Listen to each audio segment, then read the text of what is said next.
अस्सलाम वालेकुम class, chemistry teacher. और आज हम पढ़ेंगे क्लास 9th का chapter number 1 fundamental of chemistry का लेक्चर नंबर 15। और आज का हमारा टॉपिक है मॉलिक्यूल एंड मॉलिक्यूलर आयन। सबसे पहले कि मॉलिक्यूल क्या होता है। मॉलिक्यूल एटम्स के कॉम्बिनेशन से मिलके बनता है, उसको हम मॉलिक्यूल बोलते हैं। यानी दो या दो से ज्यादा एटम्स जब मिलते हैं तो उसको हम कहते हैं मॉलिक्यूल। वो डिफरेंट भी एटम्स हो सकते हैं, वो सेम एटम्स भी हो सकते हैं।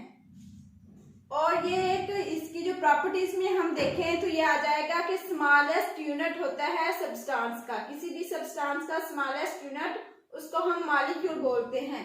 इसमें शो होती हैं ऑल द प्रॉपर्टीज। ये एग्जिस्ट कर सकता है इंडिपेंडेंटली। लाइक H2 है तो एक स्टेबल फॉर्म में एग्जिस्ट कर रहा होता है, इसको कोई दूसरा नहीं चाहिए होता, तो ये इसके स्टेबल आयन्स होते हैं। मतलब उस पे एक न्यूट्रल फॉर्म में ये एग्जिस्ट कर रहा होता है, तो इसको हम बोलते हैं मॉलिक्यूल। और मॉलिक्यूल की एग्जांपल्स जितनी भी है हमारे पास, हीलियम, वाटर, कार्बन डाइऑक्साइड, जितनी भी ये चीजें हैं ये सारी हमारे पास एग्जांपल आ जाएगी मॉलिक्यूल की। अब जो हीलियम है ये हमारे पास स्टेबल फॉर्म में मौजूद होता है। ये नोबल गैसेस हैं जिसकी कॉन्फ़िगरेशन फुल होती है, इसलिए हम इसको एक स्टेबल मॉलिक्यूल बोलते हैं। फिर आ जाती है हमारे पास टाइप्स ऑफ मॉलिक्यूल। मॉलिक्यूल की टाइप्स हैं हमारे पास 6: मोनोटॉमिक, डाइएटॉमिक, ट्राइएटॉमिक, पॉलीएटॉमिक, होमोटॉमिक, हेटेरोटॉमिक। ये जो टाइप्स है ये डिपेंड कर रही होती है नंबर और टाइप्स ऑफ एटम पे, कि ये किस तरह कंबाइन कर रहे हैं उस पे। अब हम फर्दर इनके बारे में डिटेल देखेंगे कि मोनोटॉमिक क्या होता है।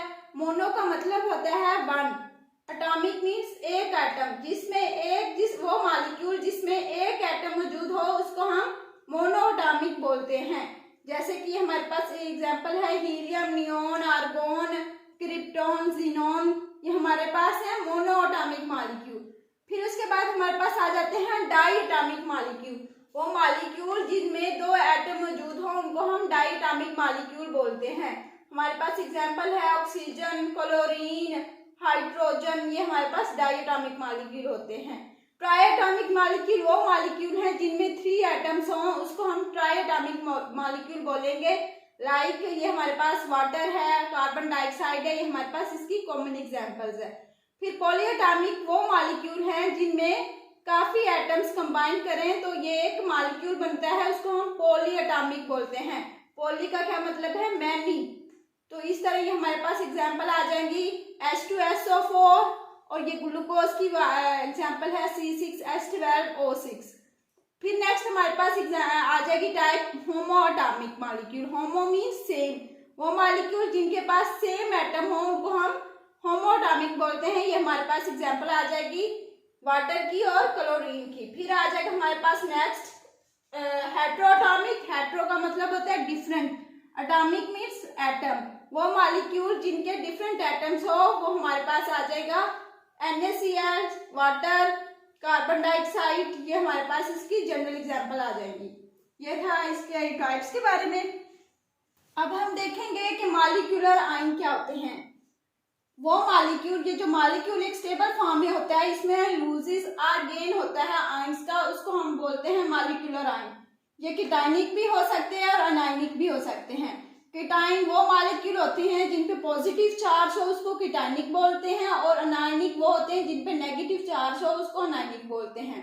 तो आयन की फॉर्म में जो एग्जिस्ट करते हैं तो उनपे पॉजिटिव या नेगेटिव चार्ज होता है। ये स्टेबल फॉर्म में एग्जिस्ट नहीं कर रहे होते, ये अनस्टेबल होते हैं। इनको बाइंड, जब एक और एलिमेंट इनके साथ बाइंड होता है तो ये एक स्टेबल फॉर्म में चला जाता है। ये है हमारे पास मॉलिक्यूलर आयन। जो कीटायनिक मॉलिक्यूल होते हैं वो हमारे पास अबंडेंट है as compare to anionic molecule.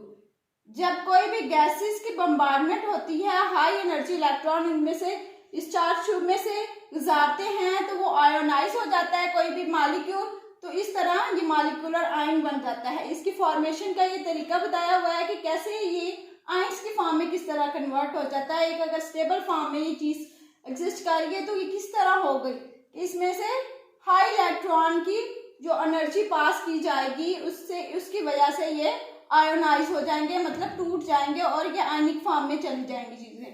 फिर हमारे पास आ जाएगा डिफरेंस। डिफरेंस हमारे पास मॉलिक्यूल और मॉलिक्यूलर आयन का। इसमें हम देखेंगे कि मॉलिक्यूल और मॉलिक्यूलर आयन में मेन क्या डिफरेंस है। जैसे आपने अपने प्रीवियस इसमें देख लिया है कि क्या क्या इनमें चीजें आ जाती हैं, तो अब इसमें हम थोड़ा सा डिफरेंस बताएंगे कि मॉलिक्यूल जो एग्जिस्ट कर रहा होता है वो स्मॉलेस्ट पार्टिकल्स की फॉर्म में कर रहा होता है, और मॉलिक्यूलर आयन में हमेशा गेन या लॉस हो रहा होता है चार्ज का, ऑफ इलेक्ट्रॉन का। जो मॉलिक्यूल होते हैं ये एग्जिस्ट कर सकते हैं इंडिपेंडेंटली, लेकिन जो मॉलिक्यूलर आयन है वो एग्जिस्ट नहीं कर रहे होते इंडिपेंडेंटली। मॉलिक्यूलर आयन जो मॉलिक्यूल जो है वो एक न्यूट्रल फॉर्म में होते हैं, मतलब एक स्टेबल फॉर्म में होता है, जबकि मॉलिक्यूलर आयन या तो पॉजिटिव चार्ज में फॉर्म में होगा या नेगेटिव चार्ज की फॉर्म में होगा। ये जो है किस तरह बनता है, मॉलिक्यूल बनेगा कॉम्बिनेशन ऑफ एटम्स की मदद से और इस तरह एक मॉलिक्यूल बन जाएगा। लेकिन जो मॉलिक्यूलर आयन है जब भी इसमें से हाई एनर्जी इलेक्ट्रॉन को हम गुजारेंगे तो हमारी ये आयनाइजेशन हो जाएगी मॉलिक्यूल की, तो इस तरह ये हमारे पास मॉलिक्यूलर आयन आ जाएगा। और मॉलिक्यूलर आयन जो होता है हमारे पास एक स्टेबल फॉर्म में होता है, एक स्टेबल यूनिट होता है, जबकि जो मॉलिक्यूलर आयन होता है वो है रिएक्टिव स्पीशीज की फॉर्म में एग्जिस्ट कर रहा होता है। ये था आज का टॉपिक हमारा मॉलिक्यूल और मॉलिक्यूलर आयन के बारे में। होप सो आपको समझ आ गई होगी। अगर किसी किस्म का क्वेश्चन है तो आप कमेंट बॉक्स में पूछ सकते हैं। Thank you for watching. Allah Hafiz.